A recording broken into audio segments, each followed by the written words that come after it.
आणि आता दिवसभरातल्या महत्त्वाच्या टॉप 9 बातम्या। ममता कुलकर्णींना महामंडलेश्वर पदावरून हटवलंय। किन्नर आराखड्याचे संस्थापक ऋषी अजय दास यांची कारवाई। काही दिवसांपूर्वी ममता कुलकर्णींची महामंडलेश्वर या पदावर झाली होती निवड।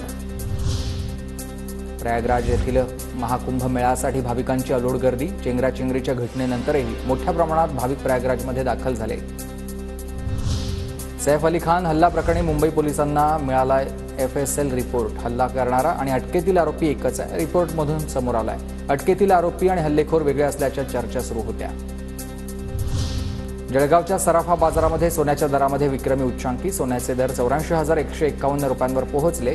2 दिवसात सोन्याच्या दरात 1100 रुपयांची वाढ झाली आहे। साताऱ्यात ठेवण्यात आलेली शिवकालीन वाघनकं नागपूरच्या मध्यवर्ती संग्रहालयात ठेवण्यात येणार आहेत। त्यामुळे अखेरच्या दिवशी वाघनकं बघण्यासाठी सातारकरांची मोठी गर्दी। भारतीय महिला संघ अंडर-19 वर्ल्ड कपच्या अंतिम फेरीमध्ये उपांत्य सामन्यात इंग्लंडवर 9 गडी राखून विजय मिळवलाय। 2 फेब्रुवारीला अंतिम सामन्यात दक्षिण आफ्रिकेविरुद्ध लढत असेल। सोयाबीन खरेदीची मुदत 8 फेब्रुवारीपर्यंत वाढली आहे। शेतकऱ्यांकडून समाधान व्यक्त। 4,892 रुपयांच्या हमीभावानं खरेदी होणार आहे। रत्नागिरीत दापोलीच्या बंदर कार्यालयात अभियांत्रिकी सहाय्यकाचा धिंगाणा। राकेश जाधव असं धिंगाणा घालणाऱ्या अधिकाऱ्याचं नाव आहे। आपल्याविरुद्ध तक्रार केल्याचा राग मनात ठेवून मारहाण केल्याची माहिती।